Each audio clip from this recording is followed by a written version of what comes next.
시니어 UDT 고태식입니다.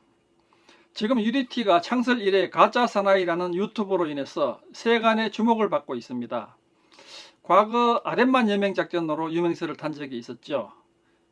근데 사실 UDT 관련 이야기들은 1970년대 초까지만 해도 국가기밀보안상 금기사항이었습니다. 왜냐하면 UDT 교육이 과거에는 육해공 해병 북파공작원 양성 교육이었기 때문입니다. 저희가 입교했을 때에도 선서 때 이런 선서를 한 적이 있습니다. 우리는 나라에서 키우는 돼지들이다.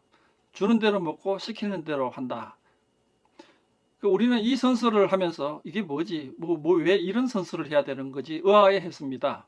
근데 알고 봤더니 북파공작원을 돼지라고 칭하고요. UDT의 북파공작 교육의 그 문화가 우리가 교육받을 때까지 좀 남아 있어서 그런 선서를 했다고 합니다. 사실 1972년도 남북 상호간 적대시 행위를 금하자는 7.4 남북 공동성명이 나오면서 UDT의 북파공작원 양성은 UDO로 이관되었습니다.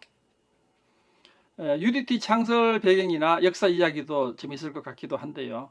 하지만 오늘은 제가 교육받던 그 시절로 돌아가 보도록 하겠습니다.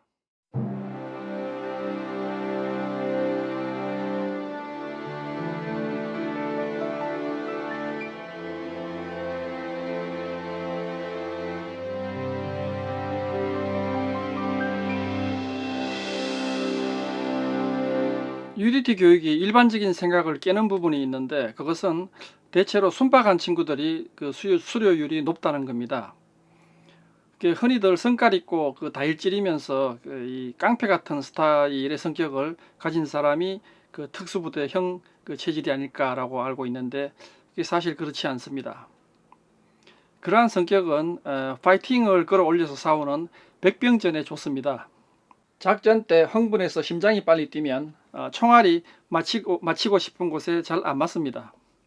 아무리 바쁜 상황이어도 심장은 차분해야 시야가 확보되고 좋은 팀플 작전을 할 수 있습니다. 수료자들의 성격을 살펴보면 10명 중 9명은 온순한 성격이고 1명 정도가 좀 숙기가 있는 성격의 소유자라 보면 됩니다. UDT 교육을 마치면 체력과 인내력이 처음보다 10배 향상됩니다. 교육 중에는 잘 하려고 하면 지치니까 뒤처지지 말고 하라는 대로 참고 견디다 보면은 어느새 수료일이 다가오면서 변화된 내 몸을 발견하게 됩니다. 이 교육은 체력이 강한 자보다 인내하는 정신력이 강한 자가 수료율이 높습니다. 입교 전에 마라톤으로 심폐 강화를 시키고 평형영법 수영하고 오리발 차기 수영을 연습해 두면 좀 도움이 됩니다. 4주 혹은 5주 지옥주까지가 체력과 인내력을 끌어올리는 과정인데요.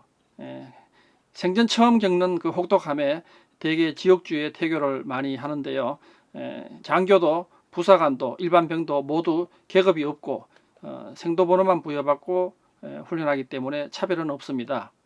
그리고 교관들은 이 장교가 함께 있는 생도 대열을 보고 반말을 하지 않습니다.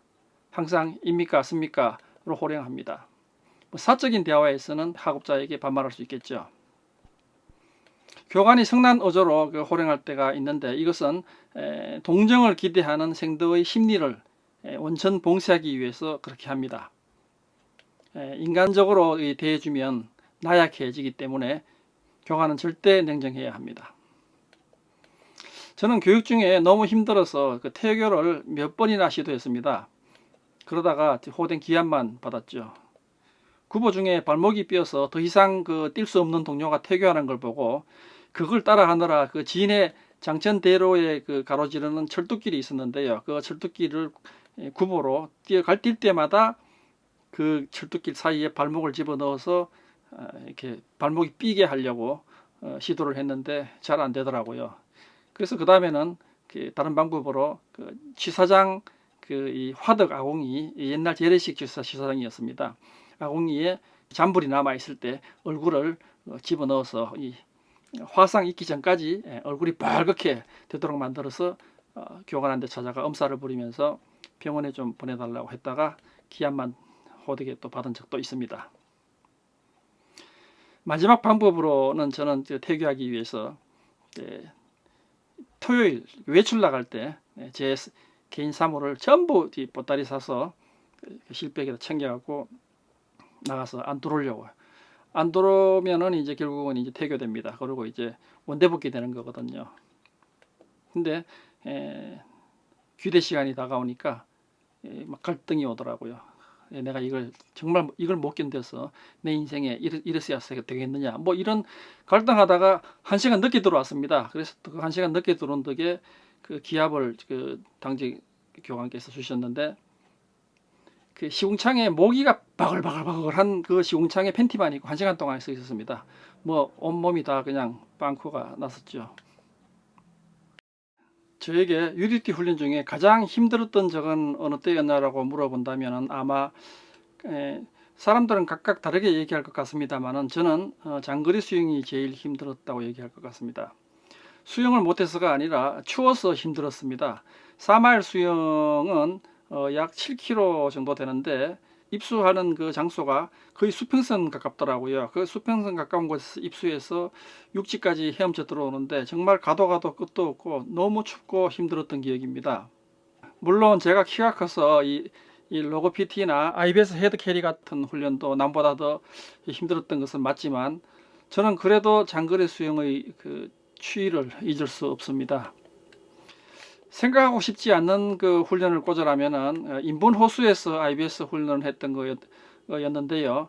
그래도 그 인분은 사가서 냄새가 좀 견딜만 했습니다만은 화장실에서 갓산 똥을 손으로 받아와서 손가락으로 양치질을 해보는 그런 이 경험은 정말 구역질과 함께 강했습니다. 이러한 훈련과 경험들은 적지에서 낙오가 되든 또 혹은 또 포로가 되든 어떻게든 견뎌내서 살아 돌아오라는 그런 정신력을 배양시켜 줍니다. 이 군필 남자들이 군대 얘기하면은 그 서로 힘들었던 얘기를 그 자랑삼아 나누죠. UDT들은 제가 볼 때 힘들었던 얘기 잘 안 하는 것 같습니다. 저도 잘 안 하는 편이고, 교육받는 동안은 정말 그 힘든 건 맞지만 말씀드렸듯이 10배로 향상된 이 변화된 몸으로 보상받았습니다. 교육받았을 때는 힘들었지만 받고 나면은 그만큼 이 기쁨이 더 크다, 이렇게 해석하면 됩니다. 줄만 있으면 뭐 어디든 올라갈 수 있고 내려갈 수 있고 2층에서도 그냥 뛰어내릴 수도 있고 마치 뭐 스파이더맨처럼 변해버립니다. 미 실팀 대원들과 함께 했던 해상 침투, 공중 침투, 이 잠수함 훈련 등 할 때마다 영화 촬영하는 것 같았고 나는 배우처럼 그러한 이 작전 과정을 즐겼었습니다. 괜히 하는 말 아닙니다. 저는 사실 UDT에서 정년하려고 했었고 했는데 갑자기 마음이 변해서 저녁에 버려 늘 아쉽게 생각하면서 살아왔습니다. UDU에도 근무해보고 싶었는데 그것도 이루지 못해 좀 아쉽고요. UDT 교육에 관해서는 사실 후배들이 유튜브를 통해서 잘 설명하고 있기 때문에 저는 오늘 제 나름대로 제 방식으로 설명을 간단히 좀 해보았는데요. 다음번엔 그 미실팀들과 함께 비정규전 연습을 했던 그 이 에피소드들을 하나씩 풀어보도록 하겠습니다.